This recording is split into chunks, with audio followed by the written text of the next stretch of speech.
Olá, amigo inscrito no canal. Se a luz estava verde aí para a Polícia Penal de Minas Gerais, gente, final da noite aí recebi no meu WhatsApp a íntegra aí da ação que o Ministério Público de Minas Gerais entrou hoje, dia 13 de outubro de 2022, final da tarde.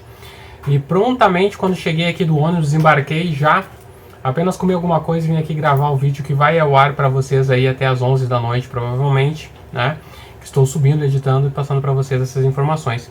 Então agora temos a luz vermelha nesse concurso da Polícia Penal de Minas Gerais, tá? Eu fui um dos poucos canais que falou um pouco sobre essa questão dos problemas do TAF aí com os professores, coordenadores aí de alguns cursinhos preparatórios que foram examinadores, tá? E eu sempre fui bem claro que, olha, pode causar problema, né? Há uma quebra de isonomia, talvez, né, que foi o que entendeu o Ministério Público, mas eu acho que seria muito injusto anular o TAF, né? Estava sendo pedida a anulação do TAF, né, basicamente. Então, anular um TAF de todos os participantes do concurso em razão disso seria muito prejudicial.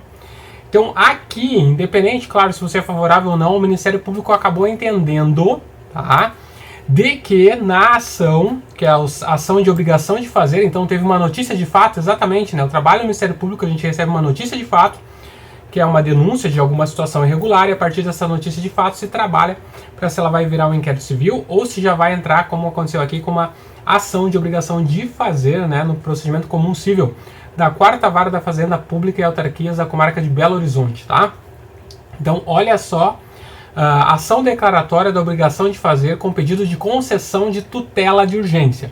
E aqui a questão da tutela de urgência é o quê? Para ser urgente em razão de que, se não for feito como está pedindo o Ministério Público, pode correr o risco de se perder o direito. Ou seja, se passar para a próxima fase sem termos aí a realização do TAF por aqueles que foram reprovados, então eles perderiam o direito de ir para as próximas fases. Tá? Então, basicamente, é por isso que tem a tutela de urgência. E basicamente o que pode acontecer, tá? São duas coisas: o juiz deferir a tutela de urgência ou o juiz indeferir. Se deferir, pode ser que na tutela ganhem, né, os candidatos a chance de fazer novamente, mas na definição final da causa pode ser que eles sejam também eliminados posteriormente, se entender que a questão, né, não foi imprópria. Tá? Tem tudo isso. Então, olha, é uma salada de fruta que aconteceu aqui em razão, novamente, de uma falha, tá? Uma falha, então, da Selecom, que fez um TAF, pelo que me falaram, assim, muito bem organizado, mas uma falha em verificar aí se os instrutores que participariam realmente não eram instrutores de cursinhos aí preparatórios para TAF. Então, basicamente, né, sendo bem claro para vocês, dos dois jeitos vai ter problema. Se houver um indeferimento dessa liminar, aí sim, esses não vão para outras fases, mas podem entrar na justiça comum, cada um com seu advogado, pleiteando aí as imagens, muitas outras coisas, né? Mas continua o concurso, né, apenas com os aprovados.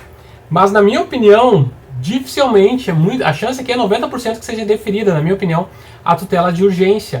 Em razão porque é o seguinte, olha, vamos passar todo mundo aqui e a gente discute na ação se está certo ou errado. Pelo menos a gente faz com que passe todo mundo não, né? Mas que passem pelo TAF novamente. Então todos repetem o TAF, alguns vão ser reprovados, outros são aprovados e continua o concurso. Aí depois, com a decisão final, se decide se esses que passaram com a tutela de urgência realmente, né, ganharam a ação, continua. Perderam a ação, então sai fora. Então, basicamente, isso traz uma segurança até para aqueles que vão repetir o TAF. Não é, na minha opinião, 100% garantido que você, com a tutela de urgência fazendo o TAF, que você se mantenha até o final do concurso, tá? Você está com uma ação da Justiça do Ministério Público, mas está continuando o concurso em razão disso. Mas o que eu trago para vocês, eu quero debater aqui um pouco, né, que me pediram, é sobre essa questão dos fundamentos fáticos, tá? Então, na apresentação, alguns dos examinadores que aplicaram o teste, né, possuem centros de treinamento, tá? Sendo responsáveis pelo preparo de candidatos que foram aprovados no TAF. Na referida notícia de fato, foram anexadas diversas outras representações que aportaram na ouvidoria do MP, tá? Tendo por objetivo supostas irregularidades quanto à questão dos treinadores, tá? Infere-se das representações que os examinadores Leonardo, né, Rafael e João Carlos preparam alguns dos candidatos para a prova.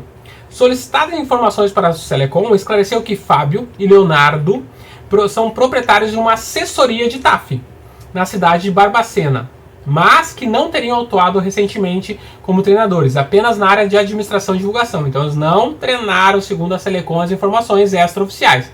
Mas segundo as fotos trazidas pelos candidatos, que foram excluídas do perfil, né, eles teriam sim treinado. Então veja só, um choque de versões, né? Vamos ver o que o juiz vai achar disso.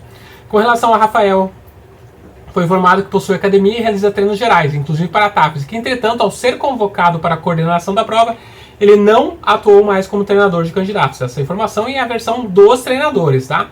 Ocorre que se extrai das fotos e dos comentários do Instagram, dos coordenadores e tal, que efetivamente preparavam candidatos para as provas em anexo. Então, não adianta eles falar que não, porque preparavam. Então, essa é a grande questão e o problema todo, né, gente? Tá? Fiquem, olha, assim, vou dizer bem sério, assim, ó, fique chateado, assim, com essa questão, tá? Se você... Cara, aqui, olha só o que coloca o Ministério Público mais para baixo, ó. Ele fala também da questão da gravação da prova, que não se deu o vídeo, tá? A publicidade não se teve, tá? E o interessante, ó, assim que os candidatos foram obrigados a formalizar os seus recursos. Então, apenas 370 candidatos conseguiram apresentar os seus recursos, tá? De 784 inaptos, apenas 370. Neste contexto, verifica-se que a participação de preparadores feriu o princípio da isonomia. Volto na isonomia, né? Da preparação, tá? Ademais, a ausência da liberação de filmagens feriu o princípio da publicidade, impedindo que os recursos fossem elaborados a partir de resultados gravados, né? No mínimo, a banca gravou, nada melhor que você fazer um recurso com a gravação da banca, tá? E daqui eles colocam da necessidade de aplicar novamente o teste da aptidão física. Embora o Instituto Selecom tenha afirmado que os coordenadores, né, não teriam atuado, tá? Tem as provas que dizem que sim. Então, o teste de aptidão macula a lisura da prova física, prejudicando, pelo menos em tese, todos os candidatos que não foram preparados por tais profissionais, tá? Ora, claro, o vínculo profissional entre os 3 integrantes da banca e tal, tá? Então, mais uma questão que eles colocam aqui que eu achei interessante, olha. Registre-se que o Conselho Nacional de Justiça, ao disciplinar os concursos para a carreira de juízes, dispõe que os membros da banca examinadora devem estar afastados dos cursos preparatórios por no mínimo 3 anos antes de ingressar numa banca para elaborar questões. Veja, 3 anos para juízes tem que estar afastado para elaborar. Então o MP usa essa questão. Olha, eles não podem, a partir do momento que são convocados, se afastar de treinamento. Eles têm que ter um período maior de afastamento para poder treinar. Se bem que, como o próprio Ministério Público coloca, eles nem se afastaram porque as fotos demonstram que eles treinaram. Então, essa é toda a versão que a gente tem dessa ação, né, da obrigação de fazer, que diz que é para que todos que foram inaptos, 784 pessoas, passem para o TAF, a fazer o TAF novamente. Gente, quantos vão ser aprovados? Não sei. Se eles foram reprovados 784, talvez nós tenhamos agora numa segunda tentativa, 50% de reprovação entre aqueles que já teriam sido reprovados? Não sei. Mas, claro, isso aqui vai influenciar, pelo menos por hora, até a decisão judicial. Eu estou colocando que vai ser deferida a liminar de urgência. Sendo deferida a liminar de urgência, e todos os que passarem no TAF de 784 indo para a próxima fase, vai ter uma interferência na posição de cada um, porque essa nova posição vai ter pessoas no meio que estavam reprovadas, e você pode cair posições. Mas que vai estar dependendo de uma decisão final dessa ação, que vai continuar, né? A tutela de emergência, de urgência, né, é apenas para continuar o concurso com esses candidatos que foram eliminados, com um novo TAF. Mas a ação vai continuar e eles podem ganhar ou podem perder. Não sabemos o final dessa história, mas que vai levar um bom tempo até ter o resultado final, vai.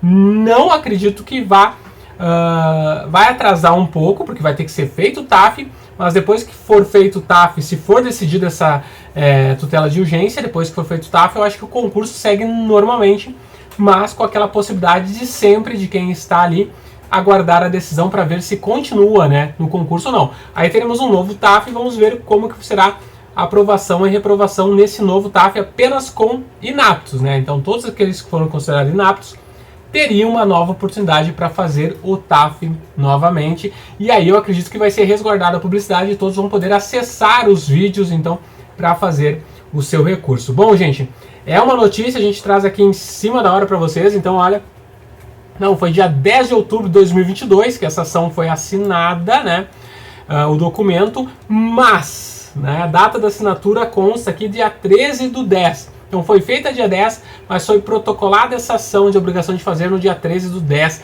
às 16h41, a petição inicial do Ministério Público de Minas Gerais, tá? No procedimento, na 4ª Vara da Fazenda Pública.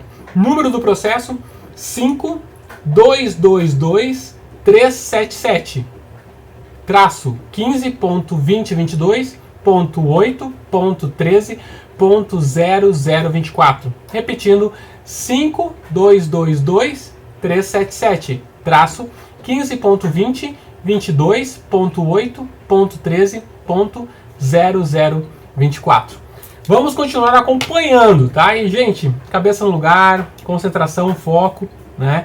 Para quem está aí na próxima fase, então, da Polícia Penal de Minas Gerais, teremos que aguardar para ver aí o que vai acontecer, se vai ser deferido ou não. Sendo deferida, teremos que aguardar, então, para ver o TAF, quantas pessoas passarão e quantas posições você hoje perderá no concurso, tá? Então, basicamente é isso. Posições vão ser perdidas, só não sabemos quantas, porque não sabemos quantos serão aprovados e não sabemos ainda se vai ser deferida a tutela de urgência. Se não for deferida, pode chegar no final da ação e dizer, olha, passem todos, né? Todos repitam o TAF de novo. E aí, se for no final da ação mandar isso aí, gente, aí dá uma confusão maior ainda. Imagina passar todo mundo aqui, já chamou um, já está no curso de formação, ou troca a fila.